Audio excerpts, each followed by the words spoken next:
নমস্কাৰ মোৰ নাম সুমিত্ৰা গগৈ মই ডিব্ৰুগড় মিলন নগৰৰ বাসিন্দা মোৰ মানে এই পেটৰ বিষ হৈ আছিল অলপ তাৰপৰা এতিয়া ইয়াত আহি হস্পিটেলত আহি বহুতখিনি ভাল পালো তাৰমানে ষ্টাফ আৰু শিৱনজিৎ সিং ছাৰ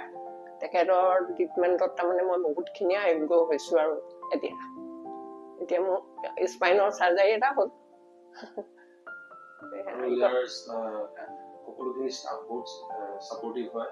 প্লাছ মই যিটো আমাৰ মেডিকেল চাৰ্জাৰীটো চলিছিলে খুবেই দীঘল চাৰ্জাৰী আছিলে কিন্তু আমি ইয়াত অকণো প্ৰব্লেম নোহোৱাকৈ আমাৰ খুব সুন্দৰভাৱে চাৰ্জাৰীটো হোৱাৰ বাবে আমি আৰ্মি হস্পিটেলত ধন্যবাদ জনাইছোঁ প্লাছ আৰু যদি ধৰক কাৰোবাৰ তেনেকুৱা কিবা হয় তেতিয়াহ'লে ধৰক এই আৰ্মি হস্পিটেললৈ